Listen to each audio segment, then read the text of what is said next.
Laking gulat ko nang matuklasan kong ang aking mga magulang ay parang mga katulong sa sarili kong bahay na binili ko mula sa aking pinaghirapan. Ito ay kagagawan ng aking bayaw at mga kamag-anak na walang kahihiyan. Sa sandaling iyon, agad akong gumawa ng matalinong hakbang. Tiniyak kong pagbabayaran nila ang lahat ng kanilang masamang gawain. Bago magsimula ang kwento, mangyaring isulat sa comment section kung taga saan kayo nanonood. Huwag kalimutang mag-like at mag-subscribe para mas lumago pa ang channel na ito at makapaghatid ng mas maraming kawili-wiling kuwento. Dahan-dahang tinatahak ng sasakyan na hinuhulugan ko mula sa sariling pawis ang makitid na kalsada sa aming probinsya. Ang sariwang hangin sa probinsya ay tila sumisikip sa aking dibdib. Hindi ko alam kung dahil ba ito sa masamang kutob o pagod lang pagkatapos ng 5 oras na biyahe mula sa syudad. Ako, si Sofia, 2 taon na ang nakalipas. Nagpasya akong gamitin ang halos lahat ng aking ipon para bumili ng isang malaking bahay na bato na may malawak na bakuran sa aming probinsya. Hindi lang bahay. Bumili rin ako ng ilang ektaryang palayan sa likod nito. Ang layunin ko ay simple at marangal, para ang aking tatay Jose at nanay Maria ay magkaroon ng payapang pagtanda. Gusto kong gugulin nila ang kanilang natitirang mga taon sa paghahalaman, pagmasdan ang ginintuang palay, at magpahinga sa beranda ng walang iniisip na problema sa pera. Sa tuwing tumatawag ako, palagi nilang sinasabi na masaya sila, malusog, at masarap ang pagkain. Ngunit dahil sa matinding pangungulila, nagpasya akong umuwi ngayon nang walang pasabi. Gusto kong sorpresahin sila, dalhin ang kanilang mga paboritong pasalubong, at yakapin ang kanilang mga matatandang katawan na matagal ko nang hindi nakikita. Habang papalapit ang sasakyan ko sa bahay, lalong bumibilis ang tibok ng aking puso. Ang mga ngiti ni tatay at ang mainit na yakap ni nanay ay sumasayaw sa aking isipan. Ngunit nang huminto ang sasakyan ko sa tapat ng gate, unti-unting napalitan ng kunot sa noo ang aking mga ngiti. Iba ang itsura ng bahay. Hindi dahil sa kupas na pintura. Sa halip, masyadong maraming palamuti na baduy. At hindi angkop. Sa simpleng panlasa ni nanay, may mga mamahaling paso ng bulaklak na nakahilera, ngunit hindi ang uri ng halamang gamot na karaniwang itinatanim ni nanay. Ang kapaligiran ay hindi tahimik at payapa tulad ng inaasahan ko. Mula sa loob ng madilim na salamin ng kotse, pinatay ko ang makina para hindi marinig ang aking pagdating. Gusto kong magmasid sandali, bago bumaba para magbigay ng sorpresa. Napako ang aking tingin sa isang matandang payat na lalaki na nagwawalis sa malawak na bakuran sa ilalim ng tirik na araw. Nakayuko ang kanyang likod, mabagal ang kanyang mga galaw, at halatang pagod na pagod. Si tatay, naninikip ang dibdib ko nang makita si tatay na dapat sana'y nagkakape at nagpapahinga, ngunit nagtatrabaho na parang hardinero. Hindi pa nawawala ang aking pagkagulat nang marinig ko ang isang matinis na sigaw mula sa beranda. Doon nakaupo ang isang matabang babae na nasa katanghaliang gulang na may pamaypay sa kamay at isang garapon ng sitsirya sa kandungan. Iyon si Aling Yolanda, ang balae ng aking mga magulang, ina ni Katrina, ang asawa ng aking kapatid. Malakas na sumigaw si Aling Yolanda. Pinapagalitan si tatay dahil sa alikabok mula sa kanyang walis na napupunta sa beranda. Walang tigil ang masasakit na salita mula sa kanyang bibig. Tinatawag si tatay na matandang hukluban na walang silbi. Mahigpit kong hinawakan ang manibela, hanggang sa mamuti ang aking mga daliri. Paano ang isang bisita na dapat ay gumagalang sa may-ari ng bahay, ay umuupo na parang donya habang ang may-ari ng bahay ay tinatratong parang katulong.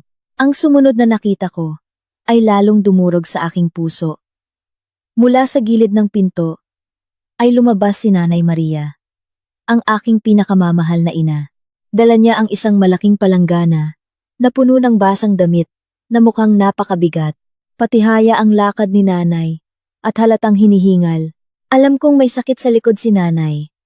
Pero bakit kailangan niyang magbuhat ng ganoon kabigat? Hindi ba't binilhan ko na siya ng automatic washing machine para hindi na siya maglaba ng mano-mano? Nasagot ang tanong na iyon nang makita ko si Katrina ang aking hipag, na lumabas habang hawak ang kanyang cellphone at walang pakundangang itinuturo ang sampayan, inuutusan si nanay na isampay agad ang kanyang mga damit dahil aattend pa siya ng reunion. Hindi man lang tinulungan ni Katrina na buhatin ang palanggana. Mukha pa siyang nandidiri kung hindi malabhan ng maayos ang kanyang damit. Tumulo ang aking mga luha nang hindi ko namamalayan. Hindi ito ang masayang pagtanda na ipinangako ko kay tatay at nanay. Ito ay pang-aalipin. Sa buong panahong iyon, nagsinungaling sila sa akin sa telepono. Itinago nila ang kanilang paghihirap para hindi ako mag-alala at para makapag-focus ako sa trabaho sa syudad. Binalot ako ng matinding pagsisisi. Naramdaman kong ang tanga ko. Dahil naniwala ako agad sa kanilang mga kasinungalingan. At bihirang umuwi dahil sa abala sa trabaho.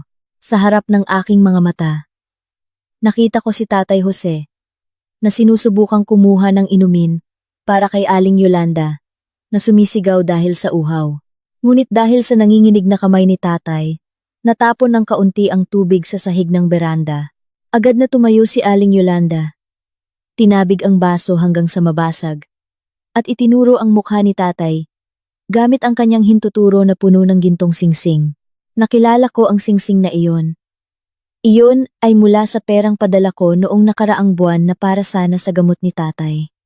Ngayon, nasa daliri na iyon ng masamang babae. Umakyat ang galit ko hanggang sa aking ulo. Gusto kong lumabas ng kotse, sipain ang gate, at sampalin ang mga walang hiyang mukha nila. Ngunit pinigilan ako ng aking lohika at karanasan bilang isang babaeng matagal nang nakikipaglaban sa buhay sa syudad. Kung magwawala ako ngayon, nang walang paghahanda, siguradong itatanggi nila ang lahat, babaliktarin ang mga pangyayari, o gagawa ng drama sa harap ng mga kapitbahay, na para bang ako ang anak na walang utang na loob at bastos sa balae. Kailangan ko ng mas maraming ebidensya. Kailangan kong makita kung gaano kabulok ang problema sa loob ng bahay na iyon. Pinunasan ko ang aking mga luha, inayos ang aking damit, at huminga ng malalim. Papasok ako doon, hindi bilang isang anak na nagwawala, kundi bilang isang matalinong tagamasid. Ire-record ang bawat kasalanan nila, bago ipatawang karampatang parusa. Pinaandar ko muli ang makina ng kotse, at dahan-dahang pumasok sa bakuran. Bumusina ako ng isang beses.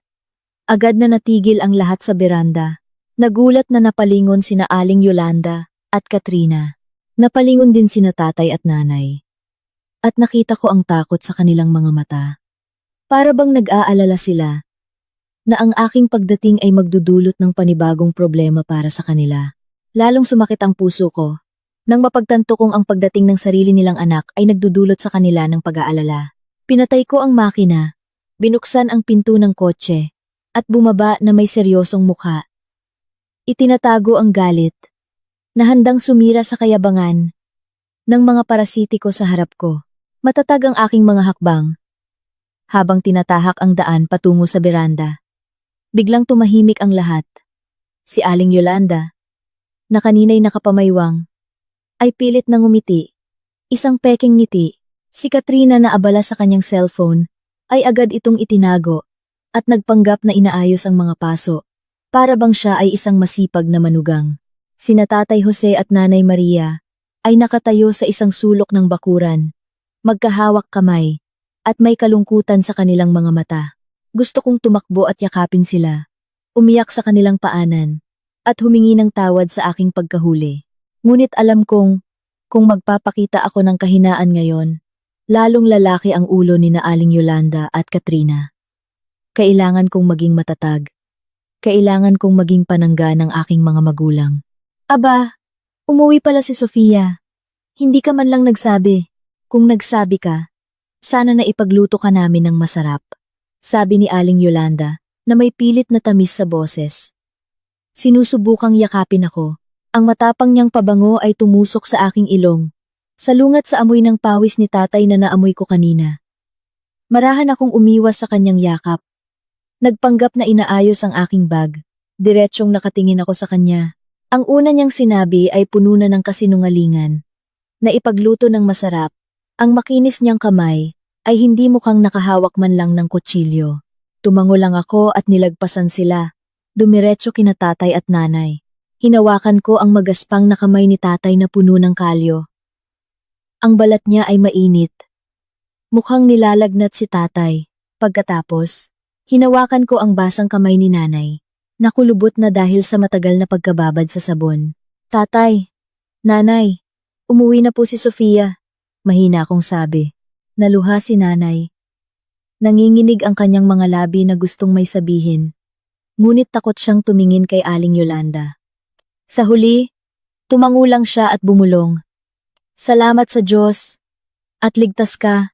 Anak, iyon lang. Walang reklamo. Walang sumbong.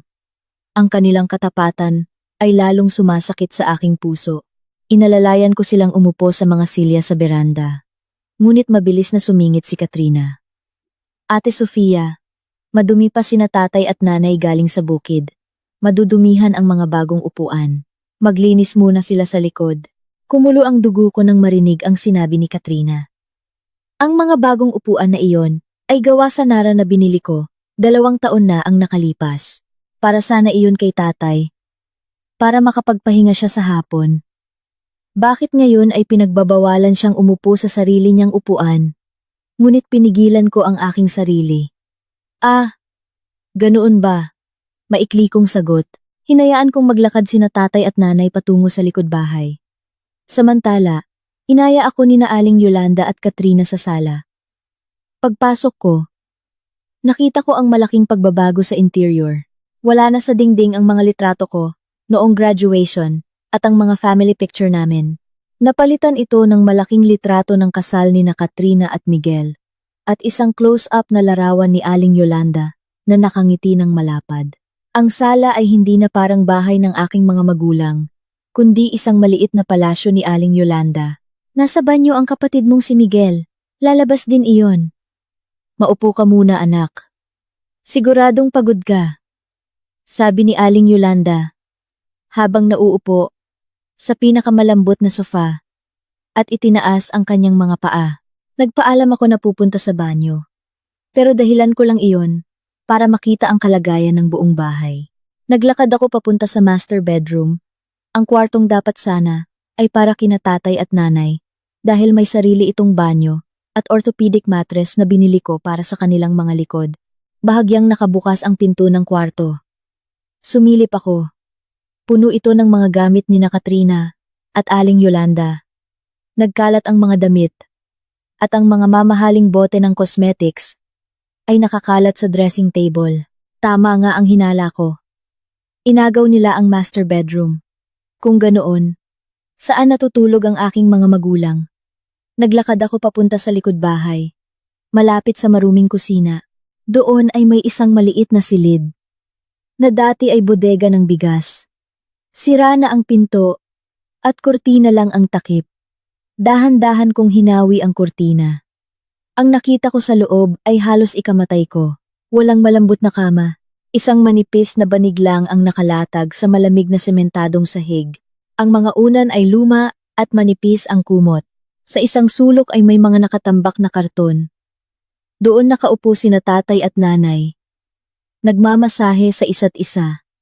Napapangiwi si tatay sa sakit ng kanyang likod, habang si nanay ay matiyagang nagpapahid ng balsamo. Hindi nila napansin ang aking presensya. Tiyaga lang, Tay. Pag-uwi ni Miguel, hihingi tayo ng konting pera para pambili ng gamot sa tindahan. Bulong ni nanay. Huwag na. Nay, kawawa naman si Miguel. Baka pagalitan na naman siya ng asawa niya. Kaya ko pa naman, sagot ni tatay. Tinatakpan ko ang aking bibig para hindi marinig ang aking pag-iyak. Nanginginig ang aking katawan. Pinalayas sila sa sarili nilang komportableng kwarto, sa bahay na binili ko, mula sa aking pawis at luha. Pinilit silang matulog sa bodega, na parang mga basura. Ang galit sa aking kalooban ay naging isang nag-aalab na determinasyon. Inilabas ko ang aking cellphone ng palihim. Nirecord ko ang kalagayan ng kwarto, ang paghihirap ni tatay, at ang kanilang mahinang pag-uusap. Ito ang unang ebidensya. Isang hindi maikakailang patunay ng kanilang kalupitan. Kinagabihan, nagpatuloy ang palabas sa hapagkainan. Naghain sina Aling Yolanda at Katrina ng pagkain sa pangunahing mesa. Mayroong pritong manok, sinigang na baka, at sariwang prutas. Umuwi na si Miguel, ang aking kapatid, galing sa trabaho. Mukha siyang payat at hindi alaga. Malungkot ang kanyang muka. Nagulat siya at nabalisa nang makita ako. Niyakap niya ako sandali, ngunit hindi niya kayang tumingin. Nang matagal sa aking mga mata, sabay-sabay kaming kumain. Ngunit wala sina tatay at nanay sa mesa. Nasaan sina tatay at nanay? Tanong ko habang hawak ang kutsara. Walang ganang sumagot si Katrina habang ngumunguya ng manok. Gusto nilang kumain sa likod. Mas komportable daw sila doon sa sahig. Sumasakit daw ang mga binti nila sa mesa. Kasinungalingan. Tumayo ako at dinala ang aking walang lamang plato sa likod bahay. Sinubukan akong pigilan ni Miguel. Ate, dito ka na lang kumain. Ngunit tinabig ko ang kanyang kamay. Pagdating ko sa kusina, nakita ko sina tatay at nanay na kumakain ng malamig na kanin na may tira-tirang sabaw at isang sunog na tokwa. Kumakain sila ng may gana dahil sa gutom pagkatapos ng isang araw na sa pilitang pagtatrabaho. Nadurog ang aking puso. Bumalik ako sa hapagkainan. Tinitigan ko ng masama ang bawat isa sa kanila. Si Aling Yolanda na sakim, si Katrina na tuso, at si Miguel na duwag. Lahat sila ay nagpapakasasa sa masarap na pagkain, habang nagdurusa ang mga taong nagsilang at nagpalaki sa kanila. Bakit ganyan ka makatingin, Ate Sofia? Tanong ni Katrina na may halong inis. Ngumiti ako ng bahagya, isang malamig na ngiti. Wala naman. Iniisip ko lang kung gaano kasarap ang pagkain na binili mula sa pawis ng iba. Magsaya kayo habang kaya nyo pa, dahil hindi natin alam kung kailan babawiin ang kasiyahang iyan. Biglang naging tahimik at tensyonado ang hapagkainan. Marahas na ibinaba ni Aling Yolanda ang kanyang kutsara. Lalong yumuko si Miguel. Umupo ako ulit, hindi para kumain, kundi para magplano sa aking isipan. Hahayaan ko silang mabusog ngayong gabi.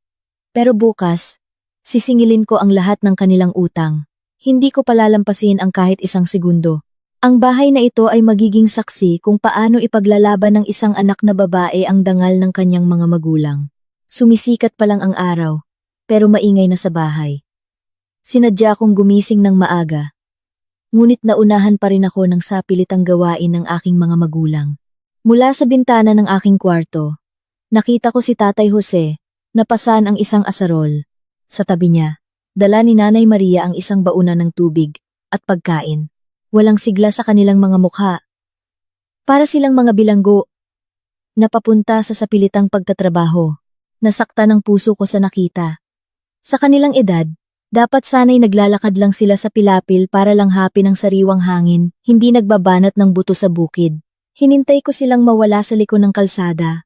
Bago ako naligo at naghanda, nagsuot ako ng simpleng damit at lumabas ng bahay nang hindi ginigising ang iba. Sinundan ko ang aking mga magulang, papunta sa palayan, na hindi kalayuan sa bahay. Ang 2 ektaryang ginintuang palayan ay isang magandang tanawin. Iyon ang binili ko mula sa aking bonus at ipon sa loob ng maraming taon sa syudad para sana maging libangan ni tatay, hindi pahirap. Nagtago ako sa likod ng isang kubo. Sapat na malapit para makita ang lahat. Nanikip ang dibdib ko nang makita si tatay, na nagsimulang mag-ani kasama ang ibang magsasaka. Ang kaibahan, malakas at mabilis ang ibang magsasaka, habang si tatay ay madalas huminto para hawakan ang kanyang likod. Si nanay naman, sa halip na magpahinga, ay abala sa paghihiwalay ng mga ipa. Walang ngiti sa kanilang mga mukha, pawis at pagod lang. Bandang 10:00 ng umaga, dumating ang isang truck para kargahin ang mga inani. Kasabay nito, dumating din ang motorsiklo ni Miguel. Pero si Katrina ang sakay. Bumaba si Katrina na parang isang artista. Nakasalamin, may payong, at face mask. Hindi man lang niya tinignan sina tatay at nanay. Nilapitan niya agad ang mamimili ng palay. Isang lalaking may dalang leather na bag. Pinalapit ko ang aking pandinig at lihim na ni-record ang kanilang usapan sa aking cellphone. Ang narinig ko ay nagpainit ng aking ulo. Inaabot ng mamimili ang isang makapal na pera kay Katrina. Iyon ang bayad sa ani, 10,000 piso. Tuwang-tuwa si Katrina habang binibilang ang pera. Magaling. Maganda ang ani ngayon. Tandaan mo, huwag mong sasabihin sa biyenan ko ang totoong halaga, sabi ni Katrina sa mamimili. Tumango lang ang lalaki at umalis. Nang ilalagay na ni Katrina ang pera sa kanyang bag, lumapit si Tatay Jose na putikan at hingal na hingal. Katrina, anak, sabi ni tatay, pwede bang humingi ng kaunting pera? 200 piso lang. Ubus na ang gamot ko. Hindi ako nakatulog kagabi sa sakit. Tinitigan ni Katrina si tatay na may pandidiri. Para bang si tatay ay isang pulubi. Naku, tatay, ang arte mo naman. Konting sakit lang. Gamot agad. Kulang ka lang sa galaw. Magtrabaho ka ng mabuti para hindi manigas ang mga buto mo. May paglalaanan na ako sa perang ito. Pambayad sa reunion, pambili ng skincare, at bagong bag para sa party sa susunod na linggo. Nakakahiya naman kung ang manugang ni Tatay Jose ay mukhang gusgusin. Tiisin mo na lang ang sakit. Mawawala din iyan. Walang awang sagot ni Katrina. Yumuko lang si tatay, hindi na nakasagot. Narinig ni Nanay Maria ang usapan at agad na lumapit kay tatay. Hayaan mo na, tay. Mamaya, mamasahehin kita ulit ng langis ng niyog. Huwag ka nang humingi kay Katrina. Marami siyang gastusin, sabi ni nanay na nanginginig ang boses.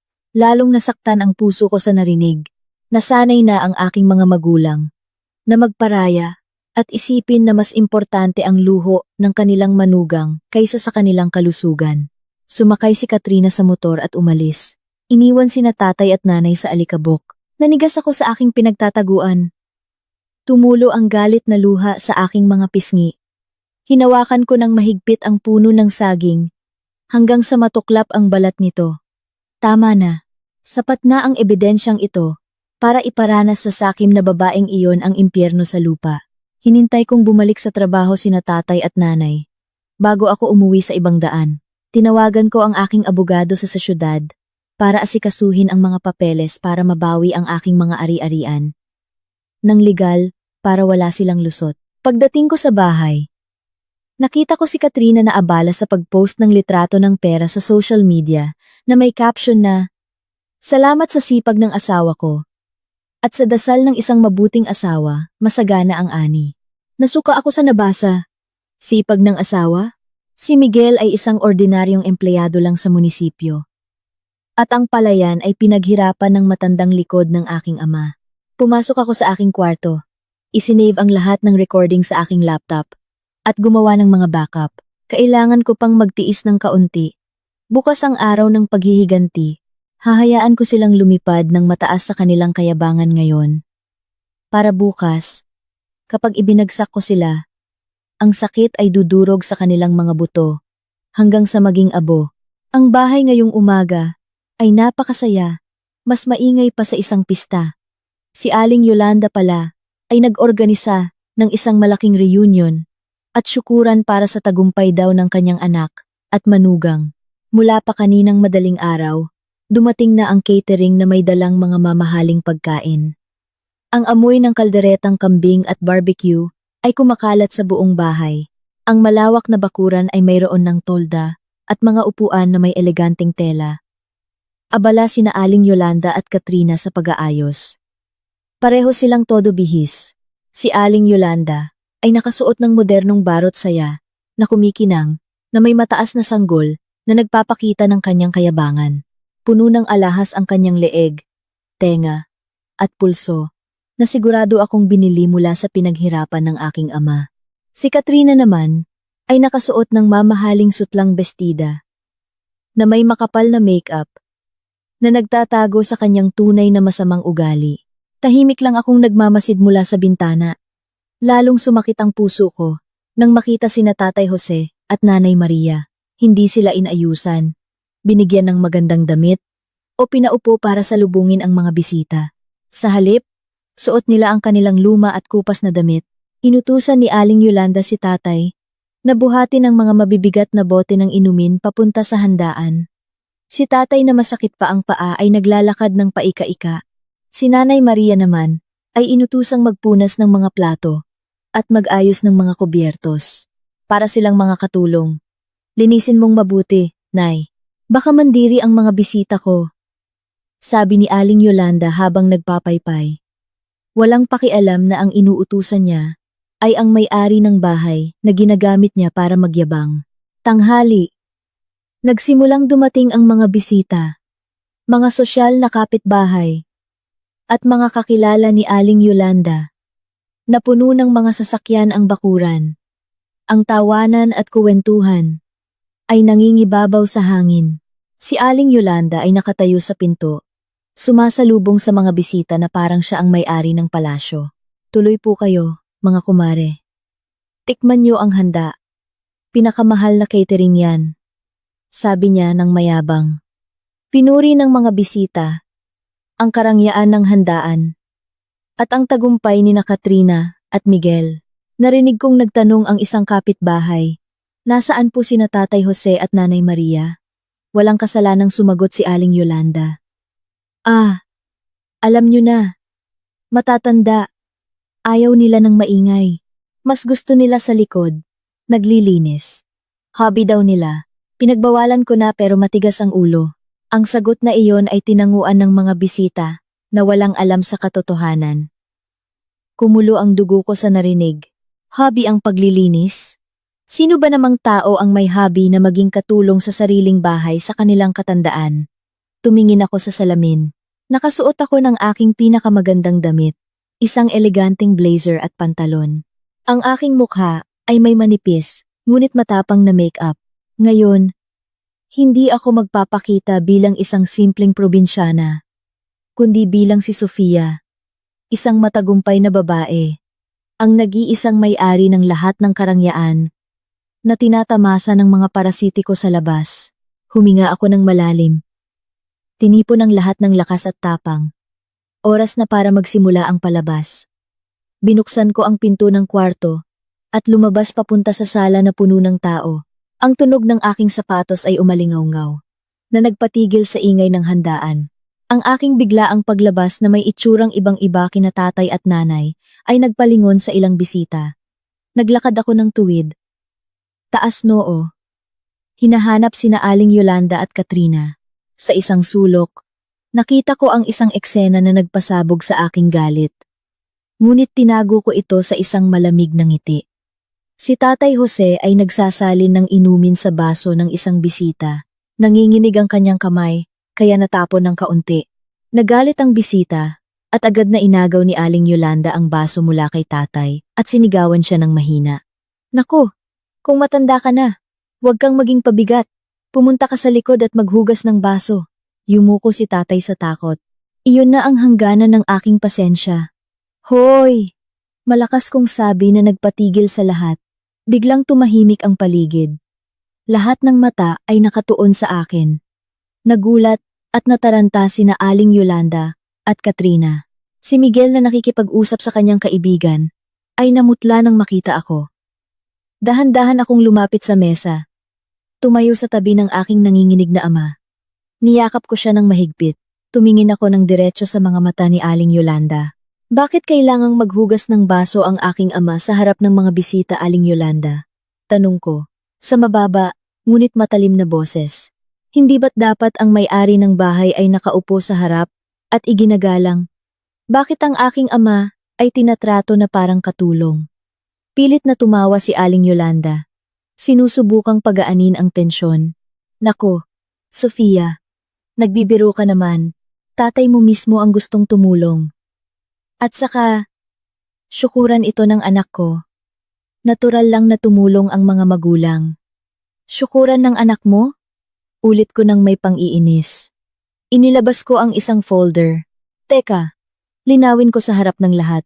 Kailan pa napalitan ang pangalan sa titulo ng bahay na ito sa pangalan ng anak mo? Dahil sa pagkakaalam ko, at ayon sa batas, ang bahay na pinagpipiestahan ninyo, ang palayan na ninanakawan nyo ng ani, at ang lupang tinatapakan ninyo ay lahat binili sa pangalan ko, Sofia. Hindi Katrina, hindi Miguel, at lalong hindi Aling Yolanda. Nagsimulang magbulungan ang mga tao. Namutla si Katrina. Ate Sofia, huwag kang gumawa ng eksena sa harap ng mga tao, sigaw niya. Hindi ako ang gumagawa ng kahihiyan, Katrina, kundi kayo. Kayo na nagpapakasasa sa perang ninakaw mula sa mga magulang na ginawa ninyong alipin. Magsaya kayo sa huling handaan ninyo sa bahay na ito. Dahil ang handaang ito ay ang inyong pamamaalam. Ang aking mga salita ay naging isang hatol na sumira sa kanilang dangal sa harap ng buong baryo. Nagsimula na ang tunay na laban. Isang nakabibinging katahimikan ang bumalot sa sala. Ang aking mga salita, na nagpapatunay ng aking pagmamay-ari sa bahay at lupa, ay parang kidlat na tumama kina Aling Yolanda at Katrina. Ang mga humahangang mukha ng mga bisita ay napalitan ng pagkalito. Ang kanilang mga tingin ay nagpapalipat-lipat mula sa akin, na nakatayo ng may dignidad, hanggang kay Aling Yolanda, na namumula sa galit at hiya, at kay Tatay Jose, na nakayuko sa aking tabi. Sinubukan ni Aling Yolanda na tumawa, isang pilit at walang buhay na tawa. Nagpaypay siya ng mabilis, pinagpapawisan sa kabila ng makapal na pulbos. Sinubukan niya akong akbayan, pero umiwas ako. Napahiya siya. Sinabi niya sa mga bisita na ako ay pagod lang kaya kung ano-ano ang sinasabi ko. Sinubukan niyang kumbinsihin ang lahat na ang mga ari-arian ay usaping pampamilya. Sinabi pa niya na ulyanin na sina tatay at nanay, kaya nag-aangkin ng hindi kanila. Ang masamang kasinungalingan na iyon ay lalong nagpainit ng aking ulo. Hindi ko siya sinagot. Sa halip, humarap ako kina tatay at nanay. Sa harap ng lahat, ginawa ko ang isang bagay na nagpatahimik kay Aling Yolanda. Kinuha ko ang kamay ni Nanay Maria, ang kamay na magaspang, at amoy sabon. Itinaas ko ito para makita ng lahat. Tingnan ninyo ang kamay na ito. Sabi ko na nanginginig ang boses.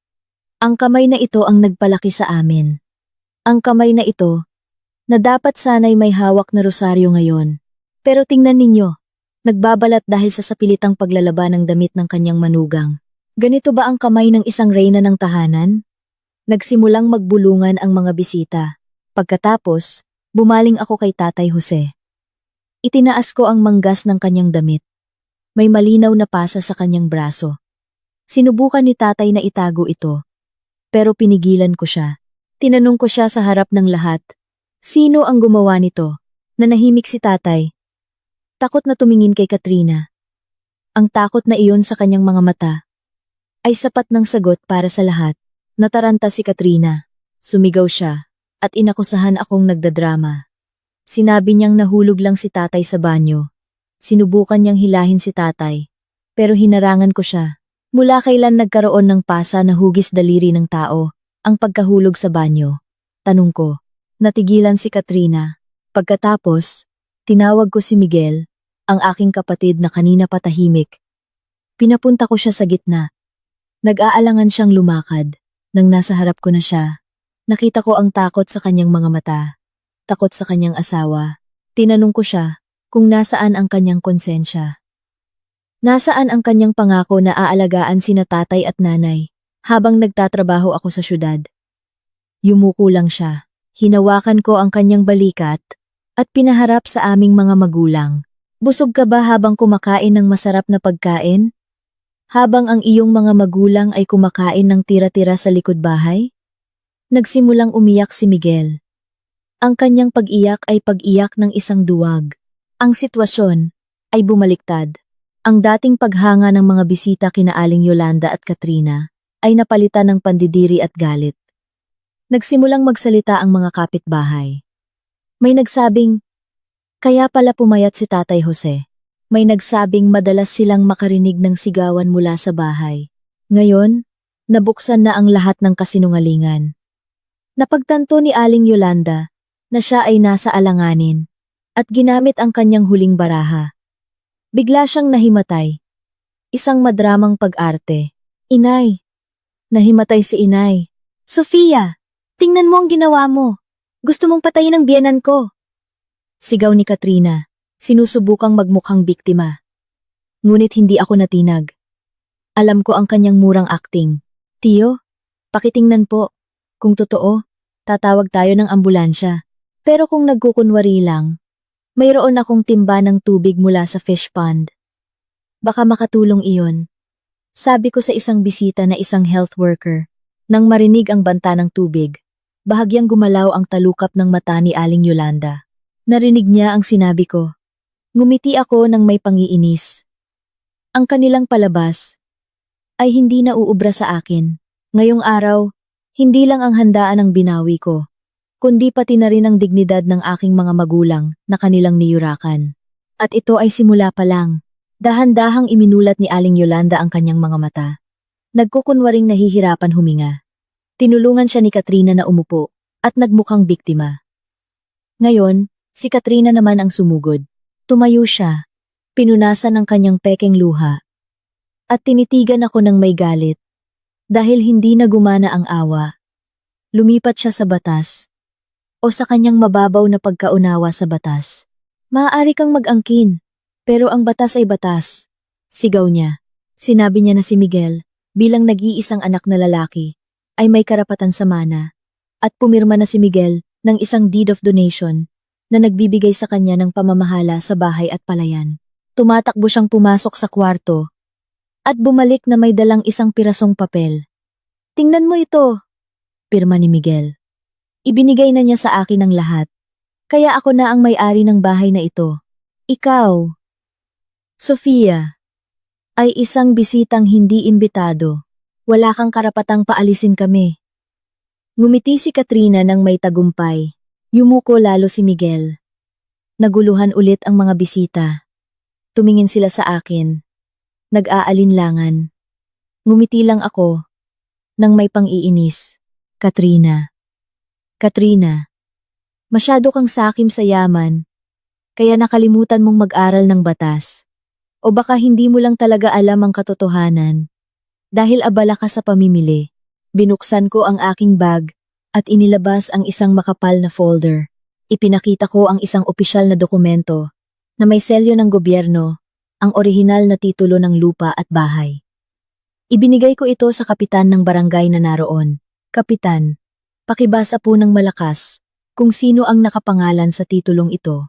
Inayos ng kapitan ang kanyang salamin at binasa ang dokumento. Tumahimik ang lahat. Ang pangalan dito ay Sofia. Sabi ng kapitan, isang malakas na bulungan ang pumuno sa kwarto. Tumingin ako kay Katrina na ngayon ay nakanganga. Paano? Sabi niya. Wala kang karapatan. Miguel, naibigay ang hindi sayo.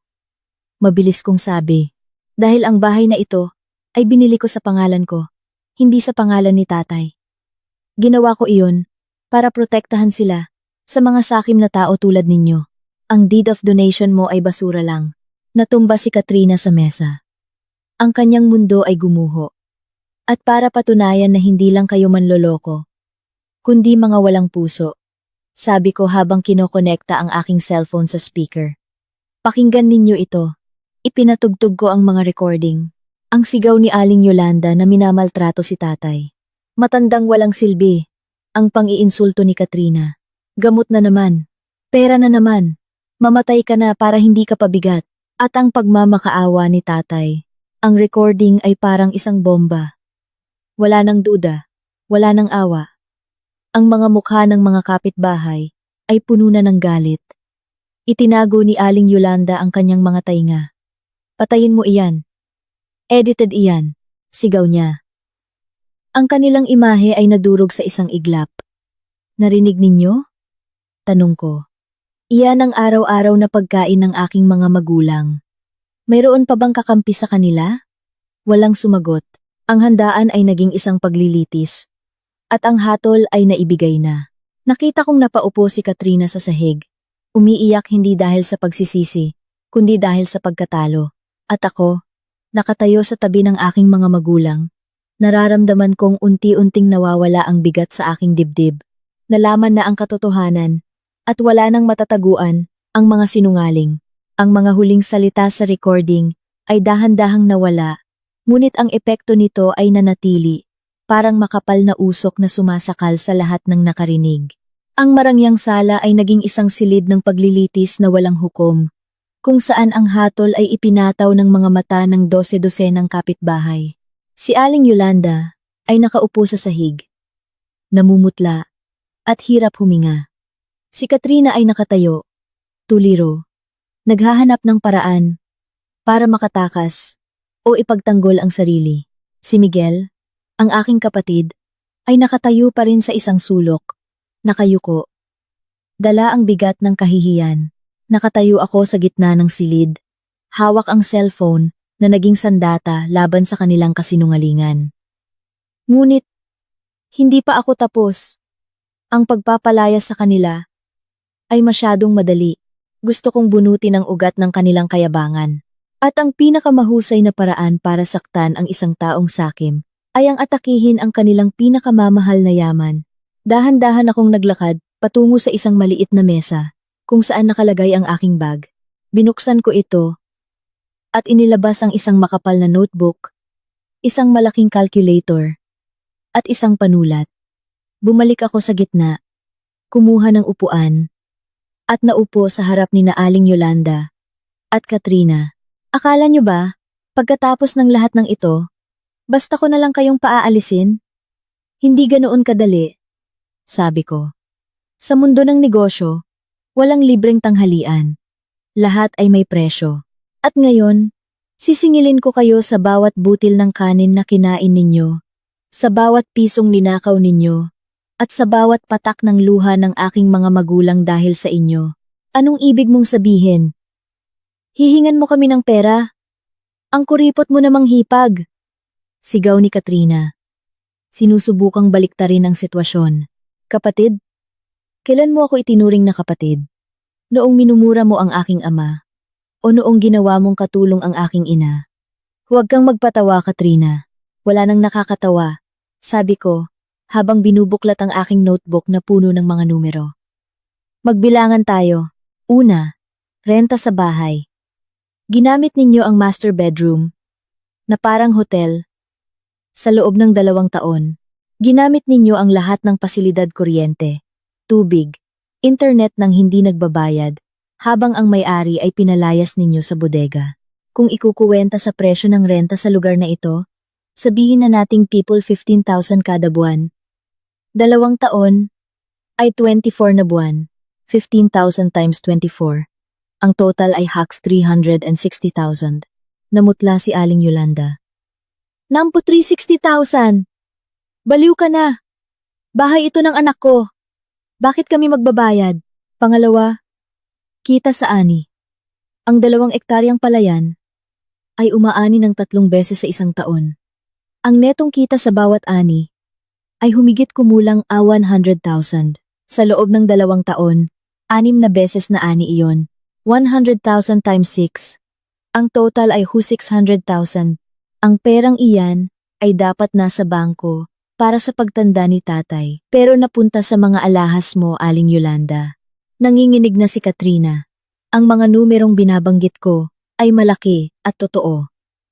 Ang mga kapitbahay ay nagsimulang magbulungan. Hindi makapaniwala sa daan-daang libong ninakaw ng mag-inang ito. Pangatlo, patuloy ko, bayad pinsala para sa pisikal at emosyonal na pag-abuso. Tinrato ninyo ang aking mga magulang na parang katulong na walang suweldo. Kung ang sahod ng isang kasambahay ay aasa 5,000 kada buwan para sa 2 tao sa loob ng 24 na buwan, iyon ay aasalaading o Sandy 88. Hindi pa kasama ang gastos sa gamot para sa likod ni tatay. At ang trauma na idinulot ninyo.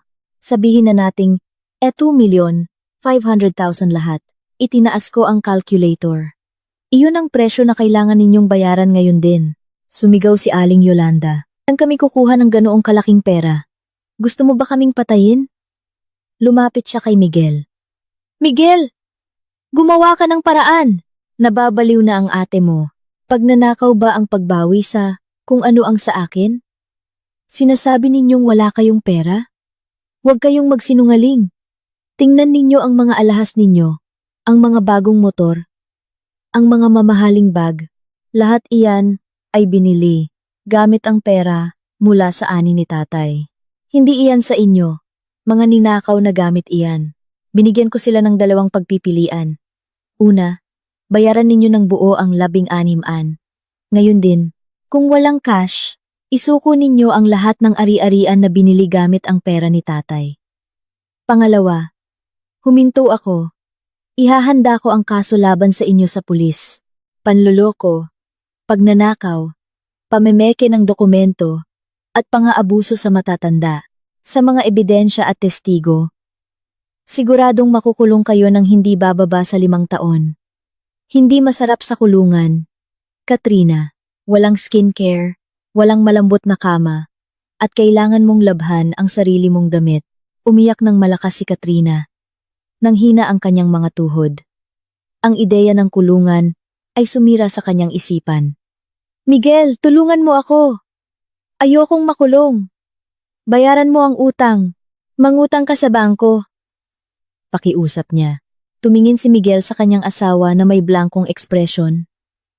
Ang kanyang sahod ay laging kinukuha ni Katrina para sa kanyang mga luho. Paano siya makakabayad ng ayat? 1,055,000. May 1 oras kayo, sabi ko. Kapag sinubukan ninyong tumakas, darating ang mga pulis na tinawagan ko na. Ang pista ay naging impyerno para sa kanila. Ang mga bisita ay nagsimulang umalis, nandidiri sa pamilyang manloloko. Ngunit bago umalis, ilan sa kanila ay lumapit kina tatay at nanay, humingi ng paumanhin at nagbigay ng suporta. Sa isang sulok, nag-aaway na sina Aling Yolanda at Katrina, nagsisisihan. Nakita ko ang isang pamilyang nagkakagatan kapag nasa alanganin. Bumalik ako sa tabi ng aking mga magulang. Huwag po kayong mag-alala tatay, nanay. Nandito na po ako. Anak, hindi ba masyadong malupit? Malaki ang ay, 2,500,000, sabi ni tatay. Hindi po, tay. Hindi ito tungkol sa pera, kundi sa pananagutan. Ninakaw nila ang inyong kapayapaan. Kailangan nilang matuto na may kabayaran ang bawat masamang gawa. Ang 1 oras ay dumaan. Sinubukan ni Mona na mangutang sa mga kaibigan, pero walang tumulong. Sinubukan ni Aling Yolanda na kumbinsihin si Miguel na ibenta ang kanyang kidney. Pero hindi siya pumayag. Sila ay nasukol na. At ako, si Sofia, ang nagbabantay sa kanilang kapalaran. Ang singil na ito ay hindi lang numero. Ito ay isang salamin na pinipilit kong tingnan nila para makita ang kapangitan ng kanilang mga kaluluwa. Patuloy na umandar ang orasan, at ang bawat tunog nito ay parang martilyo na pumupukpok kina Katrina at Aling Yolanda. Malapit nang matapos ang 1 oras na palugit ko. Halos hindi na makilala ang mukha ni Katrina dahil sa magkahalong luha at makeup. Si Aling Yolanda naman ay nakaupo na lang sa sofa. Nanginginig. Ngunit sa gitna ng lahat, si Miguel ang dumaranas ng pinakamabigat na pagsubok sa kanyang kalooban. Nakatayo siya sa gitna. Tuliro, pinagmamasdan kaming lahat. Sa loob ng maraming taon, alam kong mahina si Miguel. Iniiwasan niya ang gulo at laging nagpaparaya, lalo na kay Katrina, na siyang laging nagdidikta sa buhay niya. Ngunit ngayon, nang makita niya ang paghihirap ng aming mga magulang at ang pagdating ko para ipaglaban sila, may nagbago sa kanya. Miguel, huwag ka namang tumunganga lang dyan, sigaw ni Katrina. Niyugyog ang kanyang asawa. Lalaki ka. Ipaglaban mo ako. Sabihin mo sa ate mo na hindi tayo magbabayad. Gusto mo bang makita ang asawa mo na makulong? Hindi sumagot si Miguel. Patuloy siyang niyugyog ni Katrina. Sinisigawan at pinagsasabihan ng duwag. Walang kwenta. At talunan. Karaniwan. Hihingi ng tawad si Miguel. Ngunit sa pagkakataong ito, iba.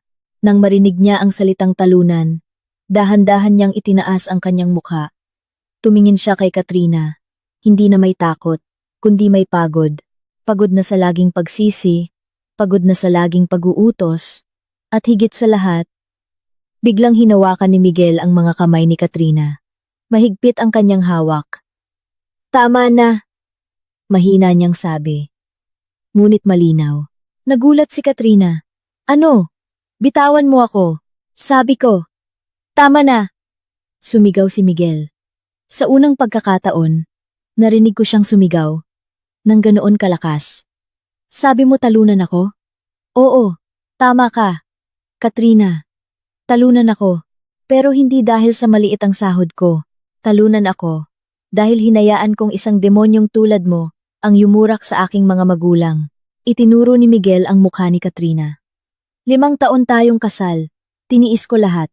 Ibinigay ko ang sahod ko. Sinunod ko ang utos mong huwag magpadala ng pera sa kanila. Tiniis ko ang mga insulto mo. Akala ko iyon ang paraan para maging mabuting asawa. Pero nagkamali ako. Ang pananahimik ko ang nagpalaki sa'yo. Bilang isang halimaw. Tingnan mo ang kamay ni nanay. Tumingin si Katrina. Hindi makapaniwala. Miguel, kaya mong sigawan ako. Para sa mga matatandang iyan. Huwag mong pagsalitaan ng ganyan ang mga magulang ko. Sigaw ni Miguel. Sila ang nagpalaki sa akin. Kayo ng nanay mo ay mga parasitiko lang na sumisipsip ng aming dugo. Humarap siya sa akin. Ate Sofia, patawarin mo ako. Pagkatapos, lumuhod siya sa harap ni na tatay at nanay. Niyakap ang kanilang mga binti. At umiyak na parang bata. Tay, nay, patawarin niyo po ako. Niyakap ni tatay si Miguel. Anak, pinapatawad na kita. Ito ang hinihintay ko.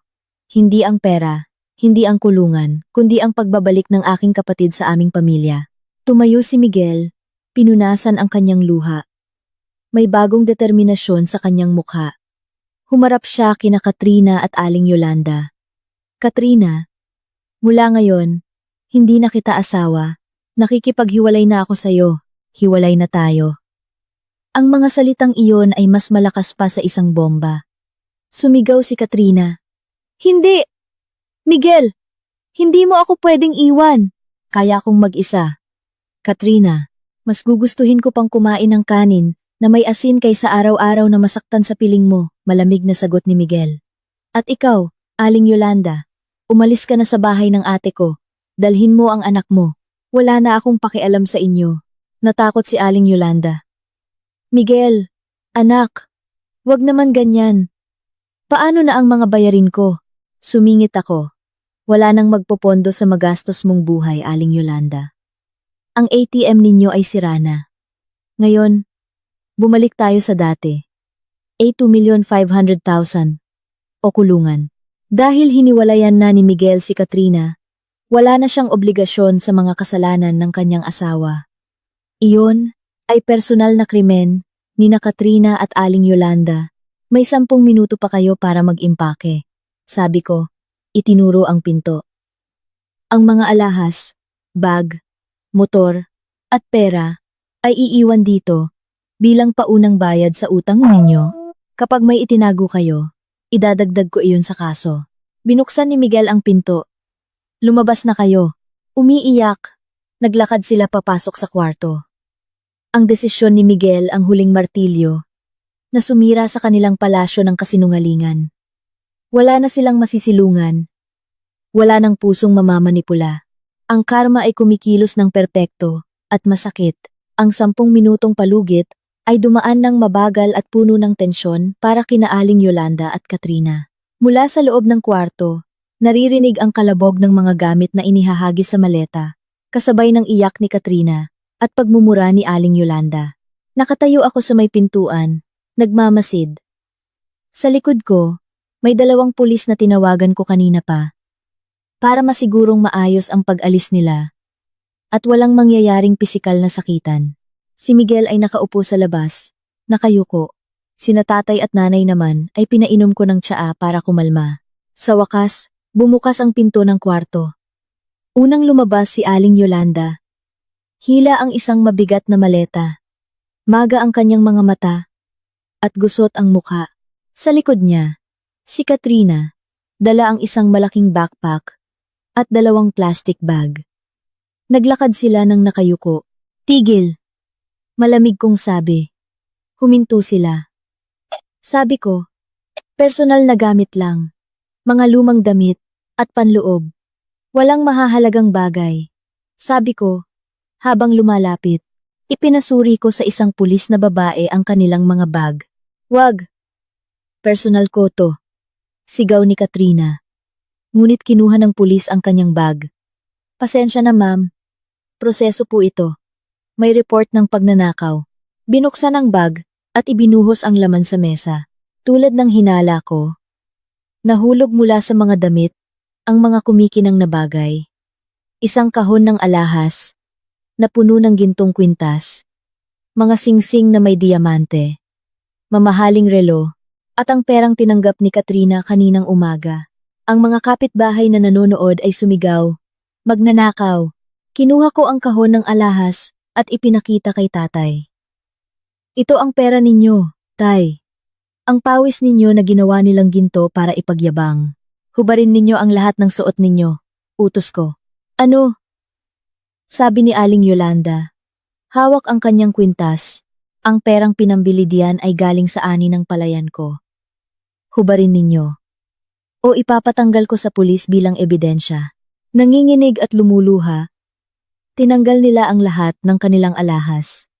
Maging ang mamahaling bag ni Katrina ay ipinaiwan ko. Pinalitan niya ito ng isang itim na plastic bag. Ngayon, lumabas na kayo, sabi ko.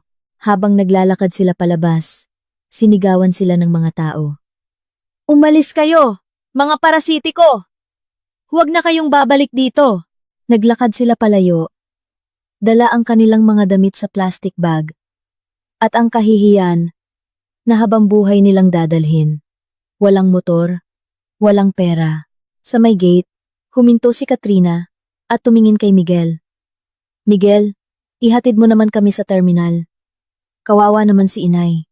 Itinaas ni Miguel ang kanyang ulo. Malamig ang kanyang tingin. Maglakad kayo, para maranasan ninyo ang naramdaman ni tatay noong naglalakad siya papuntang bukid na masakit ang paa. I-ehersisyo ninyo iyan. Nawalan ng pag-asa si Katrina. Nagpatuloy sila sa paglakad. Nagsimulang umambon. Lalong nagpahirap sa kanilang kalagayan. Pinanood namin silang papalayo.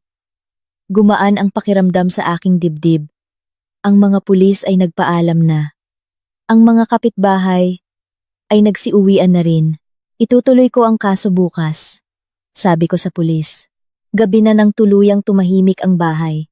Lumapit ulit si Miguel kina tatay at nanay at lumuhod. Tay, nay, babawi po ako sa lahat ng kasalanan ko. Aaalagaan ko po kayo. Nang gabing iyon, sa unang pagkakataon sa loob ng 2 taon, natulog sina tatay at nanay sa malambot na kama sa master bedroom. At kami ni Miguel, sinimulan naming linisin ang bahay mula sa dumi na iniwan ng mga parasitiko. Ang bahay na ito ay muling naging isang tahanan. 1 taon na ang lumipas. Ang bahay na dati ay puno ng tensyon ay isa ng payapang paraiso. Ipinaayos ko ang bahay. Pinalitan ang pintura. At itinapon ang lahat ng gamit ni Katrina. Ang bakuran ay puno na ngayon ng mga halamang gamot at bulaklak na paborito ni nanay. Mabilis na bumuti ang kalagayan ni Tatay Jose at Nanay Maria. Si tatay ay muling tumaba at laging nakangiti. Ang sakit niya sa likod ay gumaling na. Tuwing umaga, naglalakad na lang siya sa palayan para magmasid. Ang bukid ay pinamamahalaan na ngayon ni Miguel. Nang may hustisya, si Miguel naman ay naging isang tunay na lalaki. Naging isang masipag na magsasaka. Inaalagaan niya sina tatay at nanay ng mabuti. Pambawi ko ito sa mga kasalanan ko, ate. Sabi niya minsan. Ipinagmamalaki ko siya. Ngayong hapon, umuwi ulit ako. Nakaupo ako sa beranda, nagtatrabaho sa aking laptop habang kumakain ng turon na gawa ni nanay. Masayang nakikipagkwentuhan si tatay sa mga kapitbahay, habang kami ay masaya. Ang karma naman ay gumagana sa iba. Nakatanggap ako ng balita tungkol kina Katrina at Aling Yolanda. Pagkatapos mapalayas, naghirap sila. Naubos ang pera mula sa pagbenta ng kanilang mga damit. Si Katrina, na walang ibang alam, kundi magpaganda at magmura, ay nagtrabaho bilang tagahugas ng pinggan sa isang maruming karinderya. Ang dating makinis niyang mga kamay ay magaspang na ngayon at puno ng sugat. Kung paano niya pinilit si nanay na maglaba Ganoon din ang dinaranas niya ngayon. Mas malala ang sinapit ni Aling Yolanda. Na-stroke siya dahil sa stress at naging paralisado ang kalahati ng kanyang katawan. Hindi siya maalagaan ng maayos ni Katrina. Madalas siyang sigawan at pabayaan. Pabigat ka lang. Mamatay ka na. Sigaw ni Katrina sa kanyang ina. Ang parehong mga salita na sinabi niya dati kay tatay. Ang huling balita ko, plano ni Katrina na iwan ang kanyang ina sa isang home for the aged dahil hindi na niya kayang tustusan. Si Aling Yolanda, ang dating mayabang na babae, ay magtatapos ng mag-isa. Ang utang na alibing milyong libing ay hindi nila nabayaran ng pera, ngunit binayaran nila ito ng habambuhay na pagdurusa. Isinara ko ang aking laptop. Tumingin ako kay nanay na nagdidilig ng mga halaman. Ang mukha niya ay payapa na. Ang pinakamagandang paghihiganti ay hindi ang pag-iipon ng galit, kundi ang siguraduhing masaya ang mga mahal mo sa buhay, habang hinahayaan ang tadhana na gumawa ng paraan. Anak, pasok na. Magdidilim na, tawag ni nanay. Opo, nay. Tumayo ako at pumasok sa loob ng mainit naming tahanan. Iniwan ang lahat ng madilim na kwento sa labas. Dito sa loob, mayroon na lamang tawanan, dasal, at walang hanggang pagmamahalan. Ang hustisya ay naipatupad na, at ang kuwentong ito ay nagtapos ng perpekto.